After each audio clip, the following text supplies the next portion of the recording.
Nación para la gente que empieza a seguirnos a esta hora. Bueno, lo dicho, están con nosotros Sheila Bilker, analista política, Iván Carrino, economista. Empiezo por Iván. ¿Qué dejó? ¿Qué hace, güey? Buen día, Hola, Iván. ¿cómo estás, Luis? ¿Qué te dejó esta larga charla que tuvimos con Luis Caputo?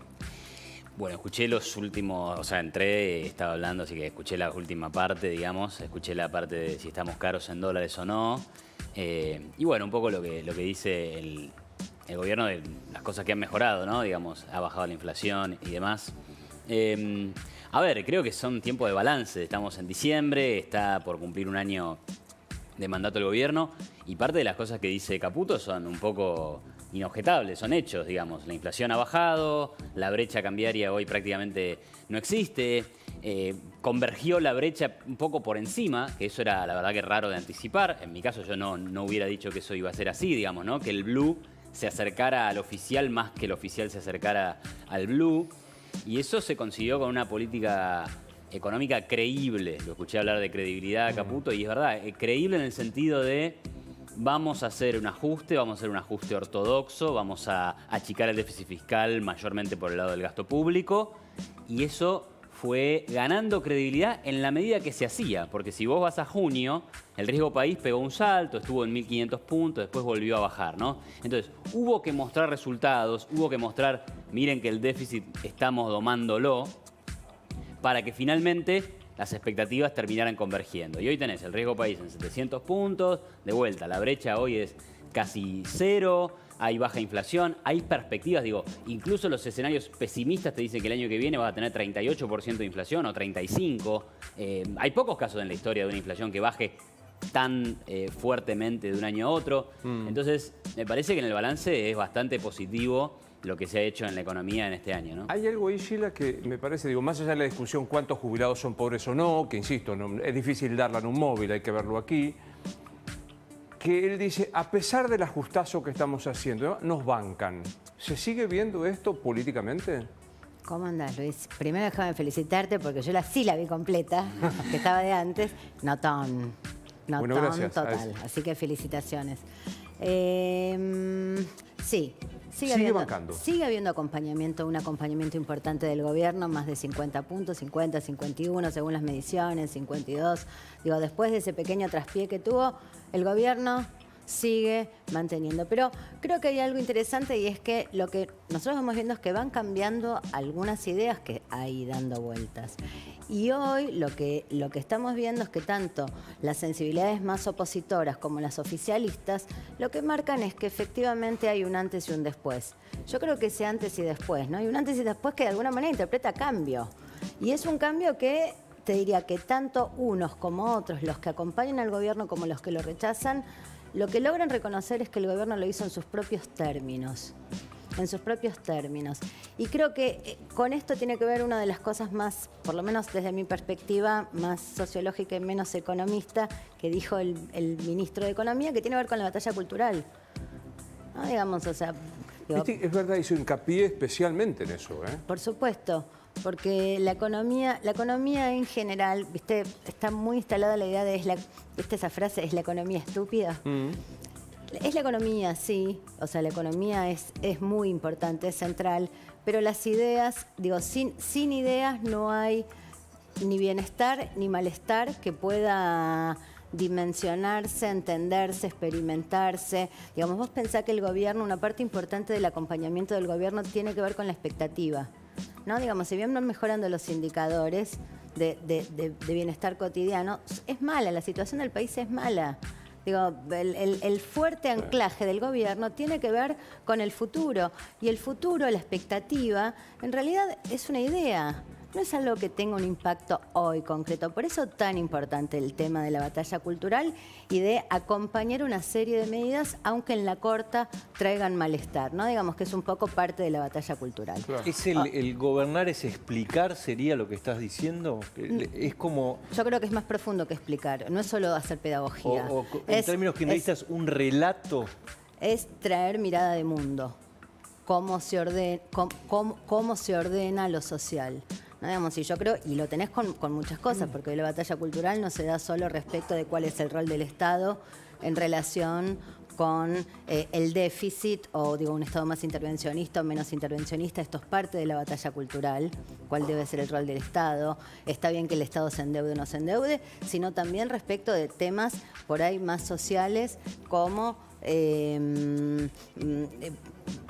la mirada sobre el feminismo, sobre el cambio climático. Entonces, digo, cuando hablamos de batalla cultural, que yo creo que hoy se está viendo prácticamente en cualquier tema que toques, o sea, lo que estás viendo es ruptura de consensos. Y cuando hay ruptura de consensos respecto de cómo se hacen las cosas, lo que ves es esta tensión. Claro. Se habla de batalla, digo, yo te escuchaba, vos le preguntabas, ¿ganaron la batalla cultural? Bueno, es una batalla, todavía no es que hay un ganador, es una batalla donde los dos tienen argumentos atendibles, donde se disputan un poco la atención y la interpretación sobre cómo es la vida social. Entiendo. Por parte de la ciudadanía. Y van resumiendo, no voy a devaluar, prometimos sacarle mi impuesto país, lo sacamos. ¿Con qué se compara la competitividad? Dice la herencia, aparece el tema de la herencia, y hay que bajar impuestos como modo de reactivación. Claro. Este es el modelo que plantea el ministro, que es un poco lo que hemos escuchado en campaña, ¿no? Y te diría que puesto así como ideas, después hay que ver la Argentina en obra, pero puesto así como ideas, está muy bien. O sea, digo, muchos economistas venimos pensando... el problema no es el dólar, el problema es más. ¿Cuándo está mal Argentina?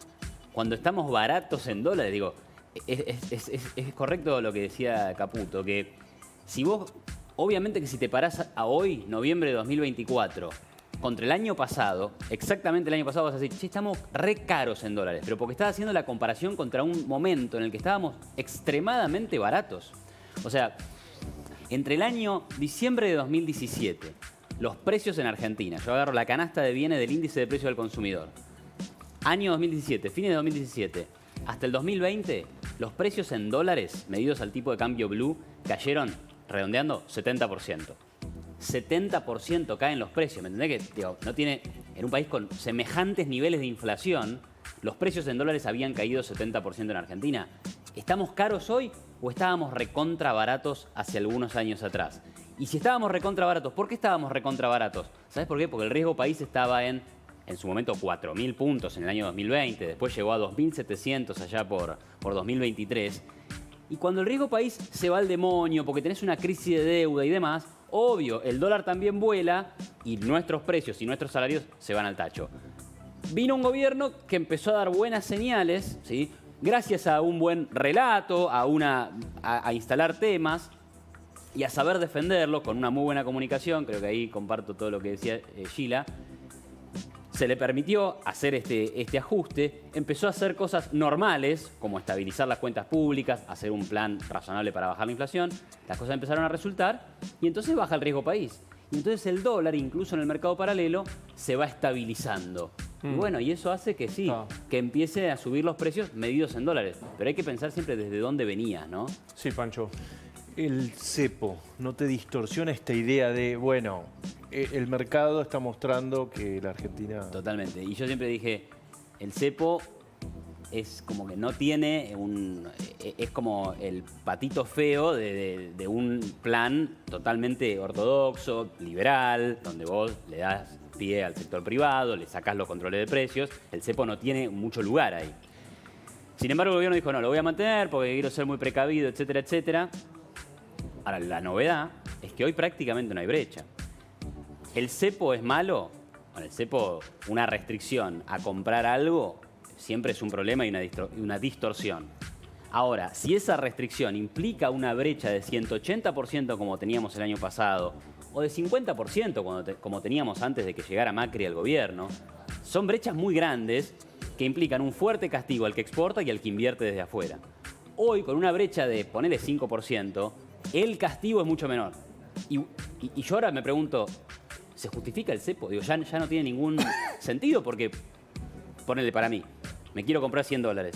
Bueno, qué sé yo, voy al mercado oficial, sí porque me lo permiten, $100 se puede, ¿no? Ahora, también puedo ir al paralelo si valen casi lo mismo. Entonces, si al final no hay diferencia, ya no se entiende por qué el gobierno mantiene el cepo. Porque el cepo vos lo tenés justamente para decirle a la gente, como te estoy vendiendo el dólar muy barato, saco gente del mercado. Bueno, pero ahora ya no está ese muy barato. Ya el dólar paralelo vale igual que el oficial. Entonces, intuyo que en cualquier momento el cepo deja de tener simplemente utilidad, ¿no? Sheila, para despedirte, yo le decía, Milei hizo lo que Macri no pudo. Primero, juguemos a la fantasía. Macri debe haber estado tirando cuchillos al televisor mientras veía a mí, esencialmente. Yo creo que debe estar enojado con muchos. ¿No? Sí. Porque aparte, ¿en qué lugar se para el pro-Macri o lo que sea? Bueno, a ver, lo primero que te voy a decir es cuando uno hace análisis de dónde estaban las ideas en una época, el 2015, el mundo que encontró Mauricio Macri cuando asumió no es el que encontró Milei en el 2023. ¿No? O sea, la permeabilidad a la imaginería de la privatización, la permeabilidad a las ideas de déficit cero, privatización, no estaba en el 2015, no estaba. Entonces es cierto que encontraron mundos distintos. También es cierto que Macri reconoce, por supuesto es un gobierno, la pérdida de las elecciones, de la reelección, muestra el fracaso de un gobierno y creo que lo hemos escuchado muchas veces, tanto él como otros actores del mundo pro, decir no hemos podido hacer todo lo que nos propusimos, lo que hemos querido. O sea, acá hay un reconocimiento de una imposibilidad y independientemente de que el clima era otro, ¿no? Entonces, bueno, viste, también es cierto que después de esa escena, en el 2023 nos salió a disputar, ¿no? Digamos, tuvimos esas sugerencias, segundo tiempo, voy a presentarme. No, bueno, el 2023 el candidato fue Patricia Bullrich, entonces también es cierto que cuando vos decís, bueno, ¿cuánto cuerpo le ha puesto este dirigente? Claro, ¿cuánto cuerpo? Claro. ¿No? Digamos, la política exige cuerpo. Muy interesante. Hacen una buena dupla. Ojo, productores, ojo, productores. Gracias a ambos. Si no nos vemos, buen año. Un placer. Gracias. Pequeñísima pausa.